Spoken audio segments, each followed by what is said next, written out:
అందరికీ నమస్కారం. నేను పద్మావతి. నేను రోజు అడుగుతున్న ప్రశ్నలు మీ అందరికీ ఎంతగానో నచ్చుతున్నాయి కదా, చాలా సంతోషం. మరి నన్ను ఇంతగా సపోర్ట్ చేస్తున్న మీ అందరికీ నా కృతజ్ఞతలు. ఈరోజు కూడా నా ప్రశ్న కోసం ఎదురు చూస్తున్నారనుకుంటున్నాను. అందుకే మీకోసం మరొక చక్కని ప్రశ్నతో వచ్చాను. ప్రశ్నను అడగబోయే ముందు నిన్న అడిగిన ప్రశ్నకు సమాధానం వినండి ఫ్రెండ్స్.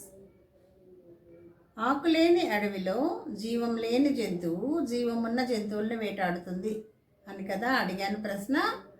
ఆకులేని అడవి అంటే మన తల, జుట్టు. మరి జీవం లేని జంతువు అంటే దువ్వెన. జీవమున్న జంతువులు అంటే తలలో ఉండే పేలు. దువ్వెన పేళ్ళని వేటాడుతుంది. అంటే జీవం లేని జంతువు జీవం ఉన్న జంతువులను వేటాడుతుంది అంటే దువ్వెనతో మనం పేళ్ళని దువ్వుతాం కదా, అది ఫ్రెండ్స్ ఆన్సర్. మరి ఇప్పుడు మరో ప్రశ్న వినండి. నాకు ప్రాణం లేదు కానీ నేను పెరుగుతూ ఉంటాను. నేను నల్లగా ఉంటాను కానీ కొంతకాలం అయిన తర్వాత నేను తెల్లగా మారిపోతాను. ప్రశ్న మరోసారి వింటారా? నాకు ప్రాణం లేకపోయినా నేను పెరుగుతూనే ఉంటాను.